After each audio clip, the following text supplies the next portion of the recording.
And we're live.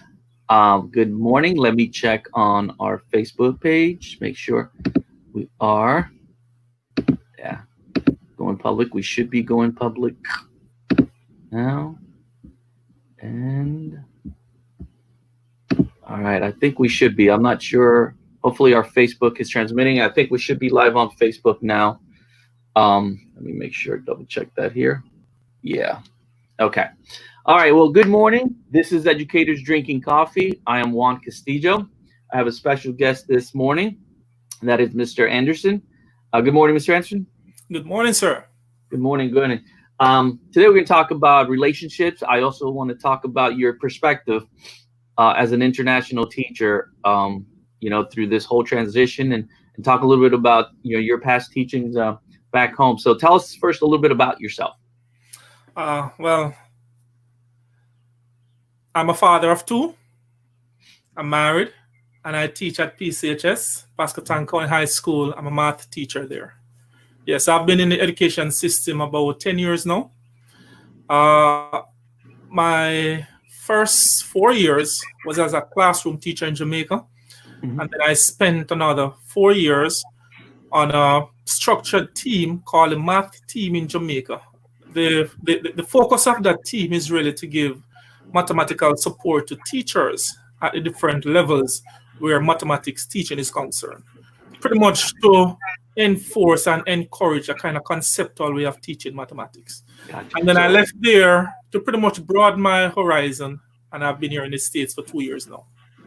Yeah, and you and I kind of came along at the same time. That's awesome. So you were in a sense like a instructional coach. Yes. For teachers. That's very cool. Very cool. If you don't mind, because like I'll tell you my background quickly. I've been in education for about 19 years, 10 years as a teacher, pretty much about last 9 in administration. But before then, I did art, kind of freelance for a little bit, and worked at a bank as I was an art teacher. What did you do before? What was your career before? Well, it's quite interesting that you ask, because I went to college at age 23. Prior to that, I was working at a database company where I would enter almost like telecompany like. Okay. So I did that. I was on construction. I love to tell my students about this, Yeah. and I do that for them to understand that it doesn't matter where you are currently. It does not dictate where you will be in the future. Yes, I was on, construction for a while. I did a little door-to-door sales, which I wasn't good at, but of course, in light of survival. So I've been around a little bit. Yes. Okay, cool. Yeah, I mean, and I think, I think that's important because I also did some patio furniture, and I delivered, and I also repaired patio furniture. Like during high school, I was able to do like a work study, and then through college, and then I transitioned to the bank. But all that, you kind of somehow always bring it into the classroom. You know what I mean? And I think that's when you have people who transition from lateral entry. And if they do well, when they kind of bring what they've done in the past into the classroom, manage to share that real life experience. So that's awesome. You do that because I think kids need to make that connection. And then speaking of connections, that's what we're here to talk about: relationships and how to build relationships and how they affect you. But before I even do that, this is Educators Drinking Coffee. So I am drinking my coffee. And like I've been mentioning this week, what do you have there? I'm drinking tea. Tea. All right, man. You're a little bit healthier than I am. But now, Columbus, I don't know how it is. And I don't know. And I apologize. Did you tell us where you're from? Jamaica. I'm from the beautiful island of Jamaica. Y'all need to visit it sometime. I do need to. I've been very little to the Caribbean. But I don't know in Jamaica how much you guys drink coffee or tea, but like this is a large cup in Colombia. So I don't know, here in America, we just exaggerate the sizes. I don't know how you feel about that, but that's enough caffeine, for a while. Yes. But yeah, so we're going to talk about relationships. So let's talk a little bit about, I guess maybe let's start with when you've been here now for 2 years, your first year. How did you begin, or how do you feel about relationships? Let's start with that. Relationship in every avenue is vitally important. And I'll piggyback a little bit on how you started the program in terms of where we're coming from, in terms of jobs and so forth. And we made mention of it, speaking to students about it. When you do that kind of thing, you're actually building healthy relationship with students for them to trust you. And the key component of that is for them to understand, as I said before, that it doesn't matter where you are now.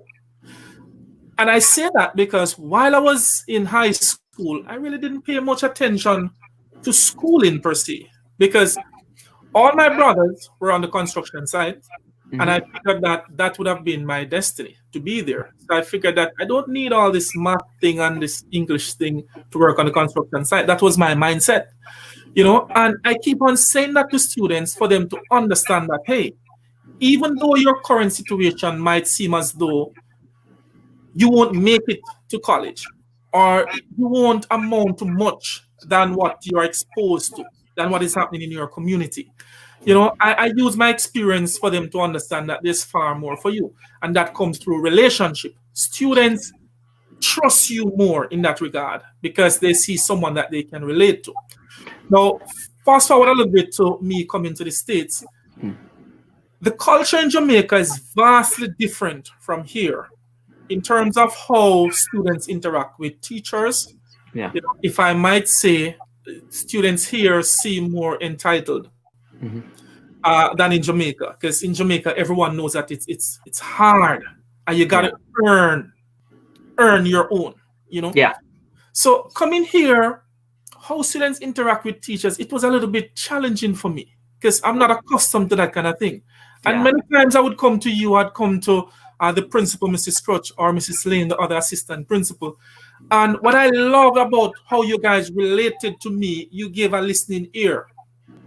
And that's one of the key component of building relationship. People gotta feel as though they're valued, that you're They are listening to them. Yeah, that you care. Exactly. And not only did you guys listen, you guys acted on whatever issue I had. And that made me feel a part of. That built the trust for me, knowing that there are this set of people who are there for me. And it helped in me transitioning into this culture.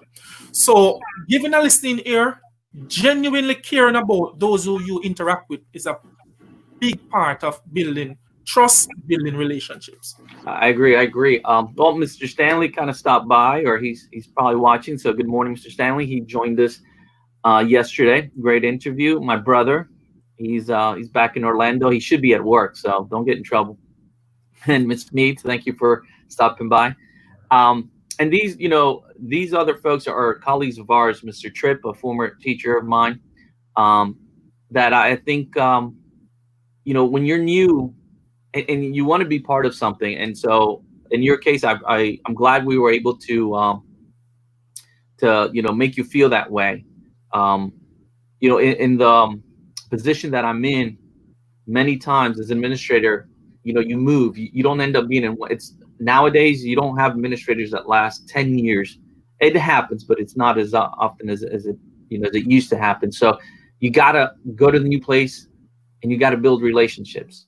And so for me, I know how that feels. It can be a little lonely, and I can't imagine being an international teacher like yourself. So it's nice when you feel like, okay, I've kind of made a connection. These people care. They're supporting. So I'm glad you felt that way, and you feel that way about us. So now, I guess, what are some of the things you do in your classroom to kind of get the kids to kind of buy into the fact that you care, and all those kind of things? Well, everything comes back to relationship. Now, back in Jamaica, I'm this unorthodox type of teacher. Every day I'll give a child a different name, even though I know the child's name. Yeah, that is me building a bond, a relationship with the child. So your name is one, and today I'll come and I say, Sir Brooks, Sir McTuff, and at first the kids in Jamaica, they would like, but then they're accustomed to me, so that's so that Mr. Andy, you're not easy, and that's how it is. If another kid is acting up on me, the very kids that I have that good relationship, they're ready to defend me. Many Mhm. times I have Yeah. to say, hey, step back a little bit. Yeah. Now coming here, the kids here, I see that they weren't accustomed to that kind of thing.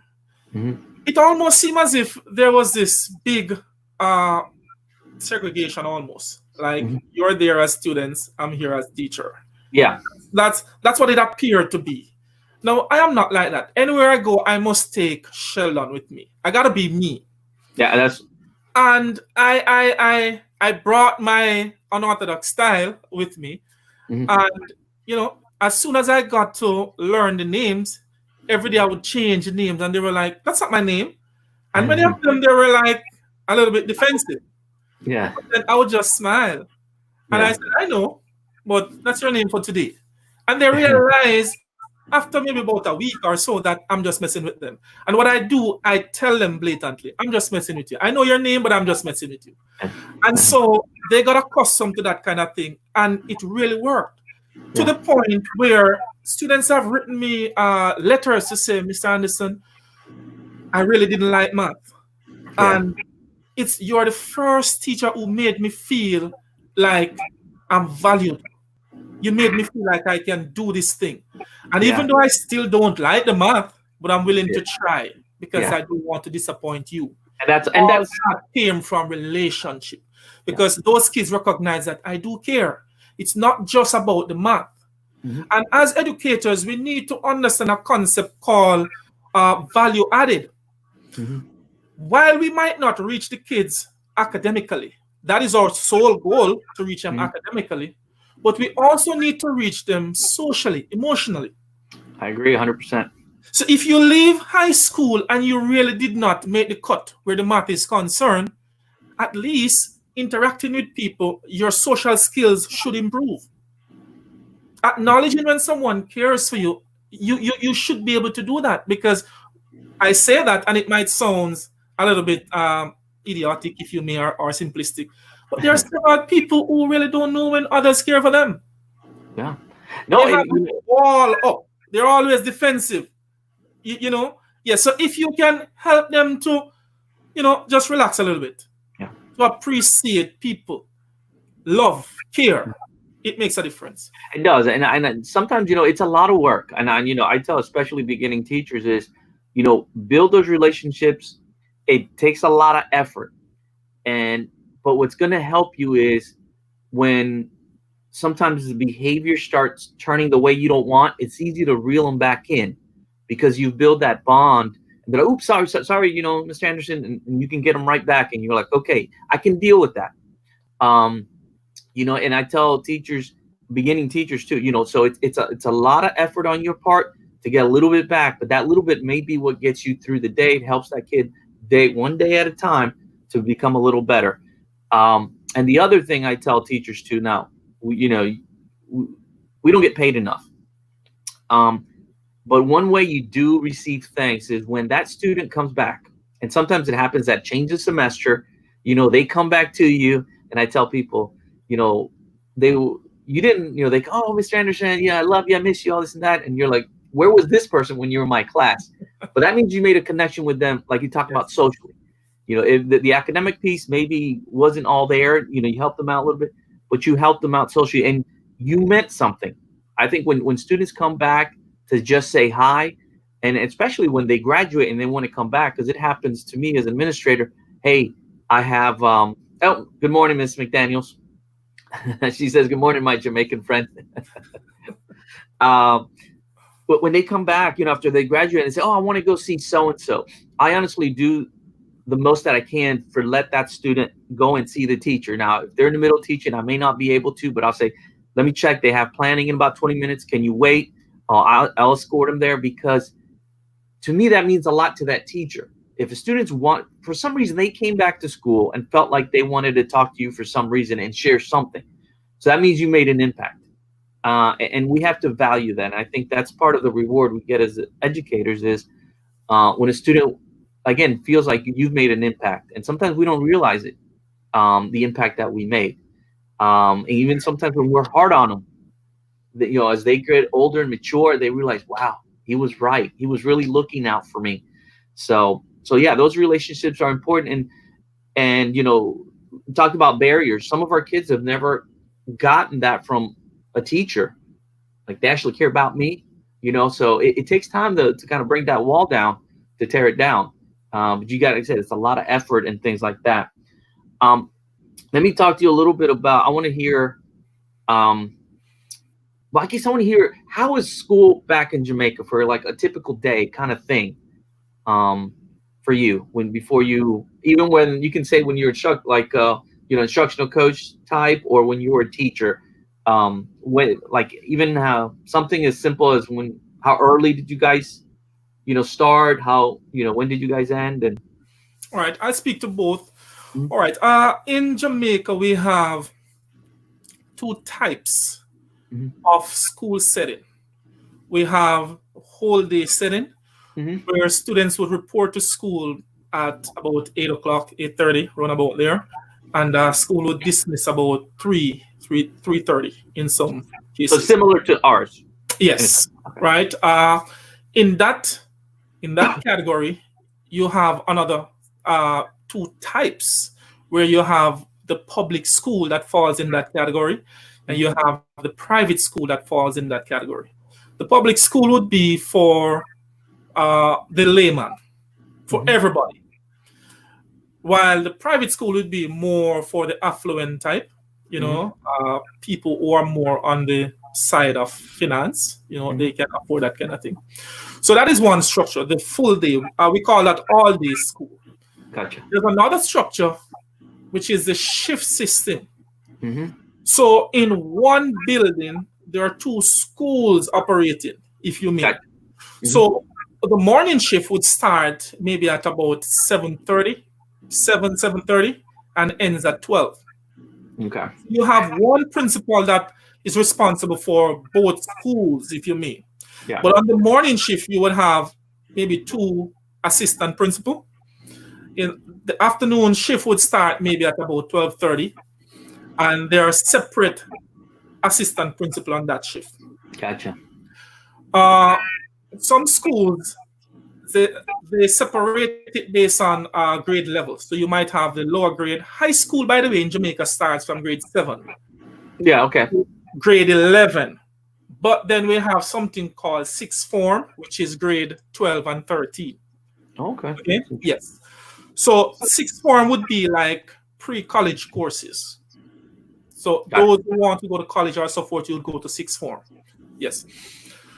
Now, some schools might divide it in terms of lower school, grade 7 to Mhm. grade 9 would be on one shift, and then Okay. grade 10 and 11 might be on another shift. Sixth form might work between shifts because they're like a special case. Mhm. Yes. So that is the structure of the high school setting in Jamaica. Now, where the teaching part is concerned, many teachers in Jamaica are of the old school in terms of they will have their structured lesson, and they probably the first 5 to 10 minutes they would have that Mhm. teaching component there using their technology, and then the rest students might have their worksheet working in groups because we try to foster that kind of collaboration, Mhm. where yes, but this setting, this virtual system is really college. I don't know of any high school who had this kind of thing going. Maybe the Mhm. private school, but I'm not sure of that. Yeah. So I've spoken to some of my colleagues back in Jamaica, and I asked them, how is it Mhm. going for you in terms of this virtual learning? Yes.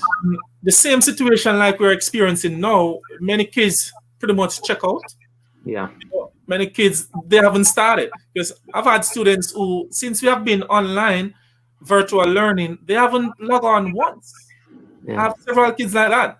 While there are some students who are very consistent doing the daily pieces. So the same kind of reports I've gotten from teachers back home. The the issue that they are faced with, though, that we are not so much faced with, is the lack of internet access in many communities.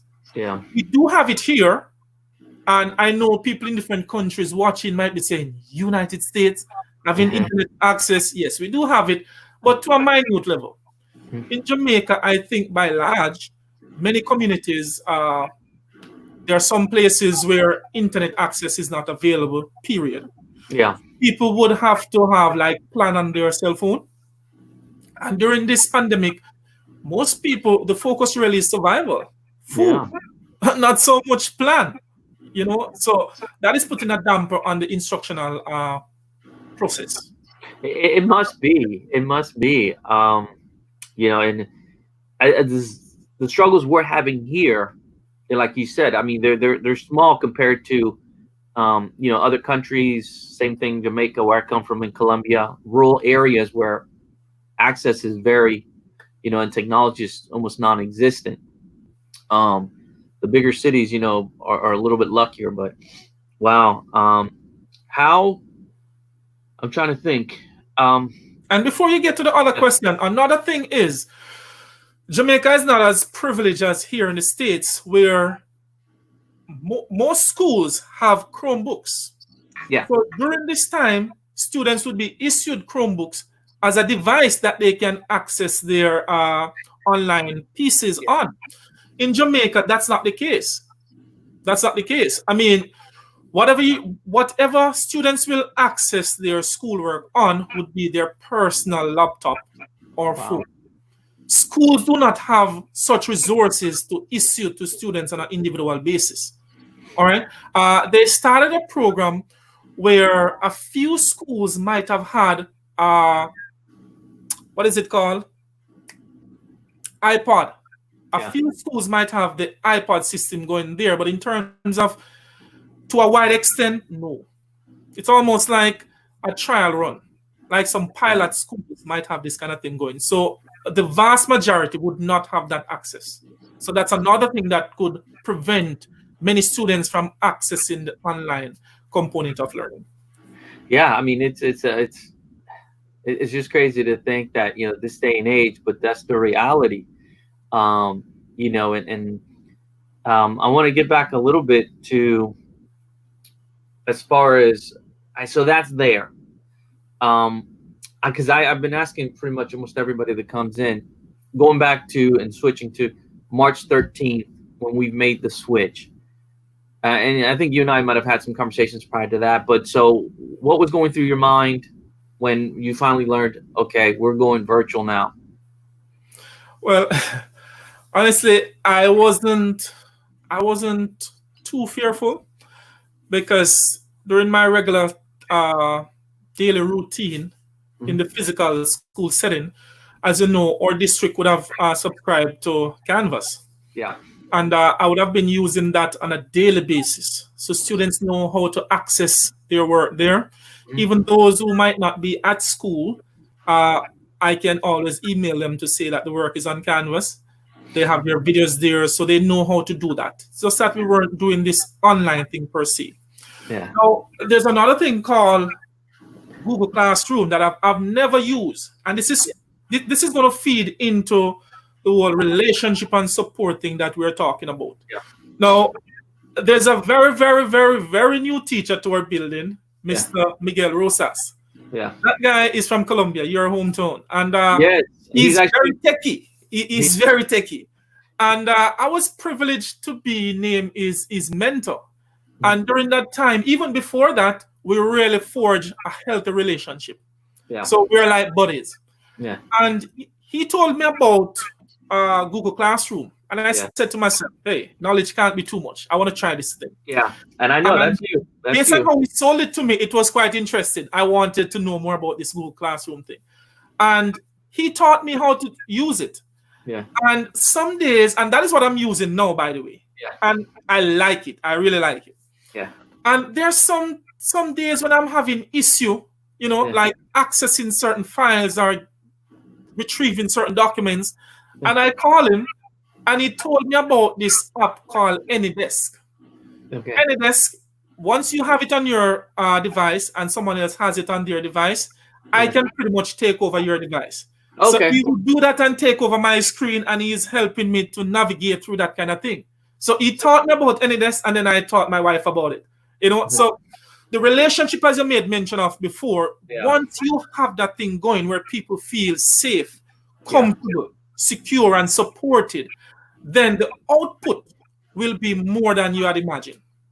It is, and I'm sure it makes the transition from the face-to-face to online, knowing that you have that support and you have folks you can go to. Very good. He's just before he's actually joined us this morning. He at least said good morning. Miss Melanie, one of our EC teachers, and Miss Hudima, who's also one of the staff members of ECPPS. So I'm glad she's stopping by. But sorry, go ahead and. Yes, but the students, though, they weren't comfortable with it. So as I said before, you asked a question, how did I feel about it? Yeah. It wasn't too frightening, but it was a little bit uncertain for me.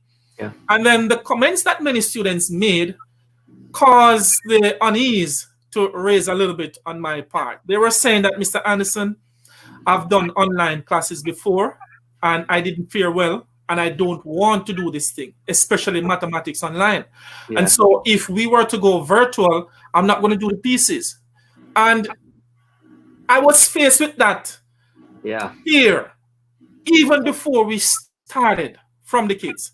And I had to, pretty much be talking them through the thing that, yes, I know math is not the easiest thing to do online. Yeah. But if this is the case, we really don't know how long this pandemic will last for. So at least you could try. There's no problem in having glitch here and there.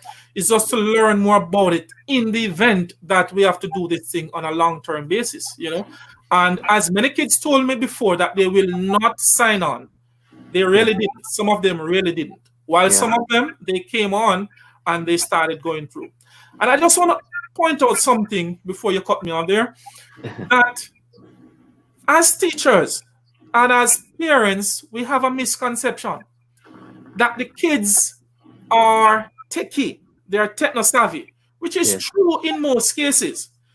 And we have that perception because we always see the kids on their cell phone, texting, listening to music and that kind of thing. But in regards to that component of accessing entertainment, they know how to do that.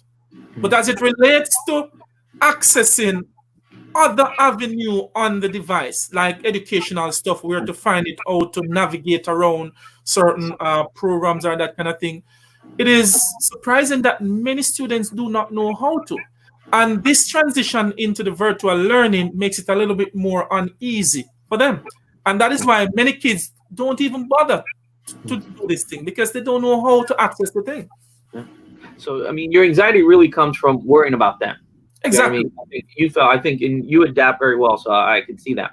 So I guess lessons learned, thinking about next year. So what would you say would be one of your key things to try to do to, if we end up in this situation or we have certain days that are virtual, how would you look to fight that lack of understanding of the platform by the students?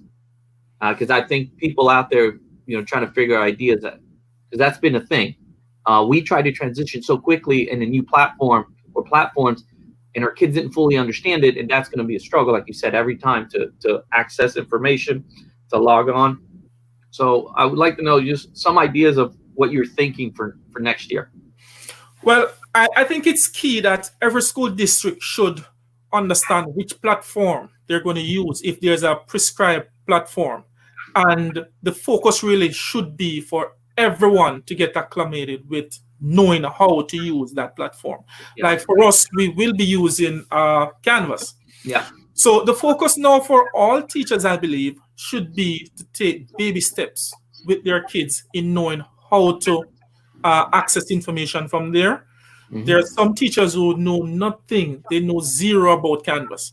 So they should know this avenue should be a learning process for them to know how to put things on Canvas, how to access things on Canvas, how to share things, how to sync the gradebook, just knowing how to use it. So next year, if it's a case where it's fully virtual, because this time is so uncertain. I've been listening to the news, and there are some companies who have decided to go fully virtual indefinitely.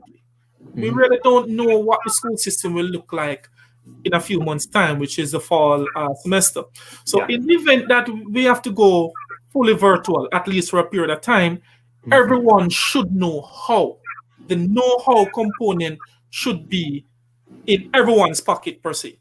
Mhm. And then that will make people focus more on the teaching component.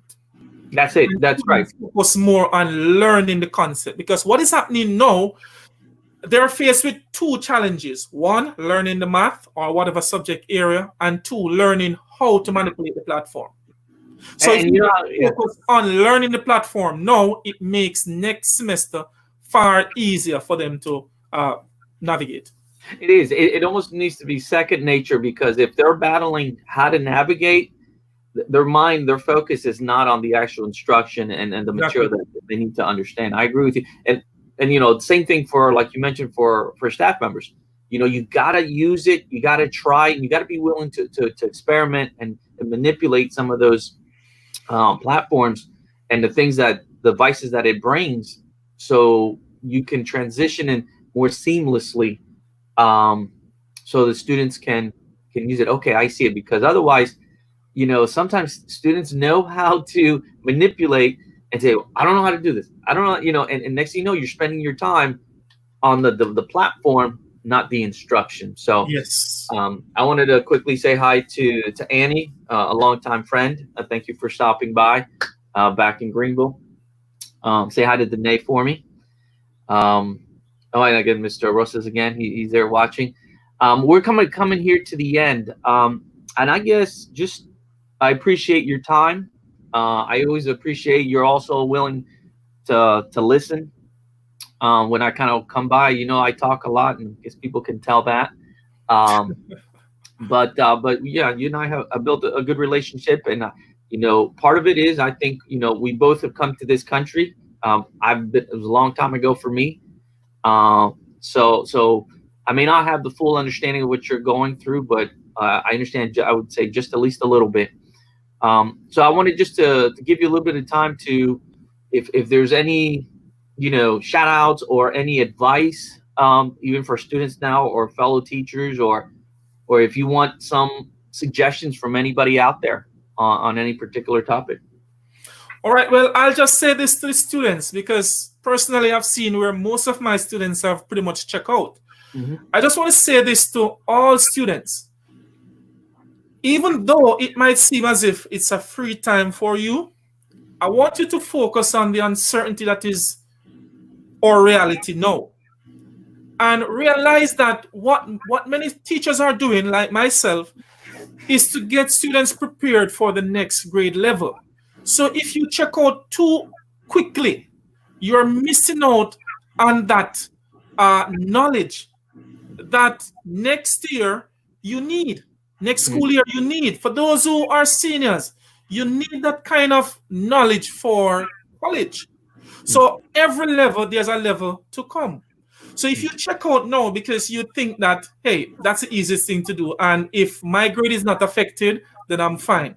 While the grade is important, the sole focus should not be on the grade, but you knowing how. The know-how really should take precedence over than just a physical grade, because your journey is not over. So I'm just appealing to the students who are thinking about checking out, or those who have checked out, to continue. Continue. It might not be as rigorous and as rigid as before, but continue, because knowledge can never be too much. Okay? And remember that there's a next year to come. Those who are in Math 1, those who are in ninth grade or whatever grade level you're in, remember there's Math 2, there's Math 3, there's Math 4, there's college. Okay? And we cannot predict what will happen next year. So whatever you can gain now, make use of it. Okay? And that's my final word to you. Teachers, at no point you should check out. Even when the kids are not doing the work, even if it's just to email them to find out how they are. Because sometimes they really don't want to hear about the work. But as we made mention before, relationship. Continue showing that you care, and it will reap a lot of fruits and rewards. I agree. I mean, this is a relationship business. And if I want you to be the best you can be as a teacher, I think I have to build that relationship, and you have to see that, I care about you, I support you, I'm willing to provide you as much as resources as I can. Same thing goes with the students. You know, if you want them to work their hardest, they have to see that you care for them as a person, not just a student number, whatever it is. And kids like to please you. Exactly. And somebody once said, and I think I'm sure. Let me see. Miss James says, "Don't check out." Oh, hashtag don't check out yet. But a principal I worked with, Patrick Green in Greene County, once says, nobody's going to want to learn from somebody they don't like, and Yes. that doesn't mean you become their friend. Yes. That just means you show you care. And kids are willing to go a little step above. And listen, it works for me as an administrator. Sometimes I get put in tough situations where I have to separate kids that either are fighting or about to get into a fight. And those of you who know me, I'm a short guy, and I have to step in front. Mostly every kid is bigger than I am, but I have to step between some really big kids. And I've been very lucky in my career so far, knock on wood. But I get their attention, and they see me, and they know for the most part I've treated them with respect, and they hold back.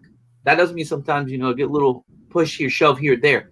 But those kids I've built relationships, never have I get me off of me, that I'm able to calm them down to a certain degree, enough to where they're manageable, because I've built those relationships.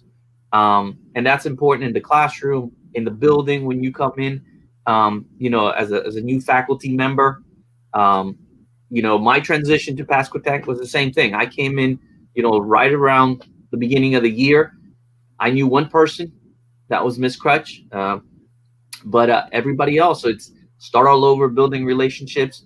And like I said, you and I kind of came in on the same boat. So that was possibly our bond there. It started there because of that, and being international. So I do thank you for your time this morning. I know you're getting ready to start gearing up for your classes this morning. Yes. So I do want to thank you. Thank you for joining, all of you, for joining us in Educators Drinking Coffee. This is still the same coffee this week. This is called Café Sello Rojo. It's one of the most popular ones in Colombia. It's smooth. It's a little stronger today, but it's good. I needed that little kick this morning. Mr. Anderson's drinking his tea. A little, yeah. But I do thank you. We have to do this again. For sure.